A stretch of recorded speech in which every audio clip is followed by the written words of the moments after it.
আজকে কি রান্না করছি আর আজকে কি বাজার করলাম তা আপনাদের সাথে শেয়ার করব। আসসালামু আলাইকুম বন্ধুরা, সবাই কেমন আছেন? আমরা আল্লাহর রহমতে ভালো আছি। আজকে বন্ধুরা দুটো রুই মাছ আনলাম, তারপরে একটা পাঙ্গাস মাছ আনছি।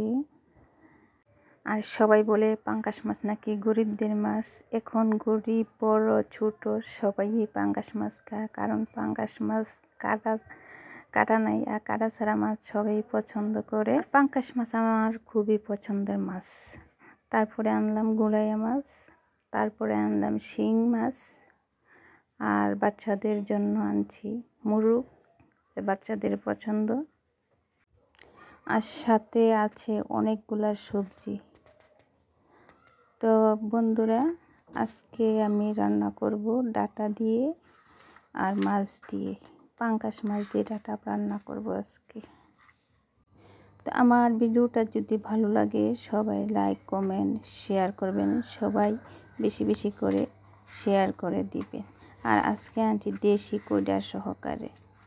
তো বন্ধুরা, এগুলা বাজারগুলো আনার পরে গুছানো শুরু করে দিলাম। আস্তে আস্তে একা হাতে গুছানোর পরে তখন আমি রান্না বসানোর জন্য প্রস্তুতি নিতেছি। তো আমি সব কিছু দিয়ে মাছটিকে ভাজিতে বসাই দিলাম।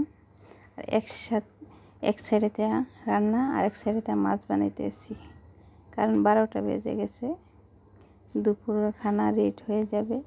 আর যেদিন বাজার করা হয় ওই দিন অনেক দেরিতে রান্না বান্না হয়, কারণ মাছগুলা একা হাতে বানাইতে অনেক দেরি হয়। তবে বড় মাছগুলা বাজার থেকে বানাই নিয়ে আসি, আর ছোটো মাছগুলা বাসা বানাই। আজকে ডাটা দিয়ে আর পাঙ্গাস মাছ দিয়ে রান্না, আর সাথে 2টা আলু দিয়েছি চিকন করে। আর তো আমার ড্যাঙ্গাগুলো বিরান হয়ে গেছে, এটার মাধ্যমে আমি পেঁয়াজ আর কাঁচামরিচটা দিয়ে দিয়েছি। এখন এটা হালকাভাবে বিরান হওয়ার পরে আমি সব মশলা পরিমাণ করে দিয়ে দিচ্ছি। তো এখন আমি মশলাটাকে একটু পানি দিয়ে কষাবো ভালো করে, কারণ মশলাটা যদি ভালো করে কষানো না হয় তাহলে তরকারি টেস্টটা আসে না, আর তরকারি কষানো হলে তাহলে টেস্ট আসে। তো এই ছিল আজকের ভিডিও আমার। তো সবাই আমার ভিডিওটাকে ভালো লাগলে লাইক কমেন্ট শেয়ার করবেন, আর বেশি বেশি করে শেয়ার করবেন যাতে সবাই দেখতে পারে। এই ছিল আজকের রেসিপি। তো সবাই ভালো থাকবেন, সুস্থ থাকবেন, আর আমাদের জন্য সবাই দোয়া করবেন।